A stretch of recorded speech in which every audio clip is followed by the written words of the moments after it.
విపత్తుల నుంచి కోలుకొని నిర్మాణ రంగం వేగం పుచ్చుకుంటుంది. ప్రజలు ఏదైనా నిర్మాణం చేపట్టచ్చు, సొంతింటి కల నెరవేర్చుకోవచ్చు, నిర్మాణాలు జరుపుకోవచ్చు అనేటువంటి ఆలోచన చేసే క్రమంలోనే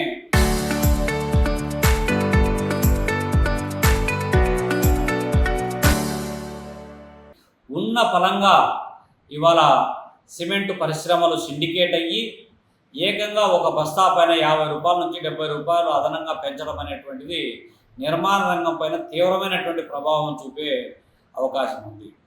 ఇది ఇట్లుంటే మూలిగే నక్క మీద తాటిపండు పడినట్లు ఈ స్టీల్ సెక్టార్కు సంబంధించి కూడా ఒక టన్ను పైన 20,000 రూపాయలు ఏ కాలంలో పెంచడం అంటే ఇది సామాన్య పేద మధ్యతరగతి కుటుంబాల మీద ఎంత ప్రభావం చూపుతుందో మనం అర్థం చేసుకోవచ్చు.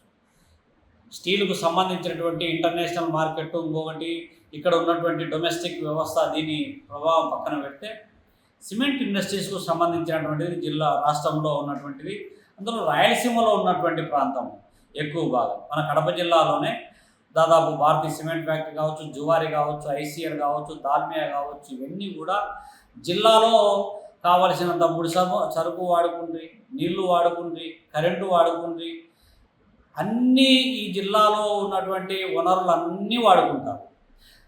కార్మికులు కూడా దినసరి కూలీల కంటే అధ్వానంగా కాంట్రాక్ట్ లేబర్ను పెట్టి ఇష్టారాజ్యంగా వాడుకుంటారు. అన్నీ వాడుకొని ఎలాంటి పొల్యూషన్ను కంట్రోల్ చేయడానికి కావలసినటువంటి పర్యావరణ హితాన్ని కాపాడుకునేటువంటి చర్యలు ఏ విధంగా చేయకుండా ఇష్టారాజ్యంగా ప్రజలకు అనారోగ్యాన్ని మిగిల్చి వచ్చిన ఆదాయం మాత్రము ఫ్యాక్టరీ యాజమాన్యాలు కొల్లగొడతా ఉన్నటువంటి వైనాన్ని మనం చూస్తున్నాం. ఎందుకు పెంచారు 50 రూపాయలు అదనంగా ఒక మూట పైన? ఏమన్నా దానికి సంబంధించినటువంటి నీళ్ళ రేటు పెరిగిందా, కరెంటు రేటు పెరిగిందా, లేదు లైమ్ స్టోన్ యొక్క కాస్ట్ పెరిగిందా, పోనీ జీతభత్యాల పెంపు అబ్నార్మల్గా ఏమన్నా పెంచబడిందా? ఇవేవి ఒక అశాస్త్రీయమైనటువంటి పెరుగుదల, ఇష్టారాజ్యం, సిమెంటు పరిశ్రమల దోపిడీకి అడ్డు అదుపు లేకుండా పోతా ఉంది. ఒకప్పుడు సిమెంటు పరిశ్రమ ఏర్పాటు అవుతుందంటే దాంట్లో 1000-1500 మంది పనిచేస్తారు, ఆ చుట్టుపక్కల ఉన్నటువంటి భూములు కోల్పోయిన వాళ్ళందరికీ ఉపాధి అవకాశాలు దొరుకుతాయి అనేటువంటి ఆలోచనకు భిన్నంగా ఇవాళ జర్మన్ టెక్నాలజీ అని ఒకడంటాడు, ఇంకొక టెక్నాలజీ అని ఒకడంటాడు. ఈ టెక్నాలజీ పేరుతో కార్మికులు లేకుండా, మనుషులు లేకుండా, మరమనుషులను పెట్టుకొని మెకనైజేషన్ పేరుతో సిమెంటును ఉత్పత్తి చేసుకొని అమ్ముకొని సొమ్ము చేసుకునేటువంటి యాజమాన్యాలుగా మారిపోతున్నాయి తప్ప ఎక్కడే కానీ పరిశ్రమల వల్ల ఈ ప్రాంతానికి కానీ, ఈ భూములు కోల్పోయినటువంటి వాళ్ళకు కానీ, నిరుద్యోగ యువతకు కానీ ఎలాంటి ఉపయోగం లేనటువంటి పద్ధతులు తయారవుతూ ఉన్నాయి.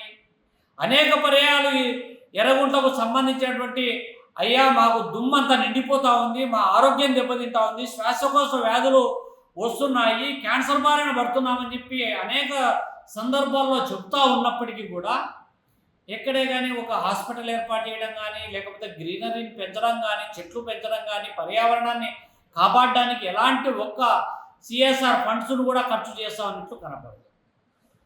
కానీ ఇవాళ ఇబ్బడి ముబ్బడికి ఇష్టారాజ్యంగా పెంచుకుంటా పోతా అంటే ప్రభుత్వ నియంత్రణ ఏమవుతా ఉంది?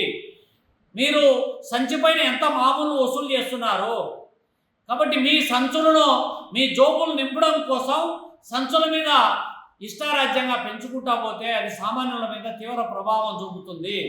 కాబట్టి వెంటనే ఈ సిమెంటు పరిశ్రమల దోపిడీని అరికట్టాలని చెప్పి భారత కమ్యూనిస్ట్ పార్టీ డిమాండ్ చేస్తూ ఉన్నాం.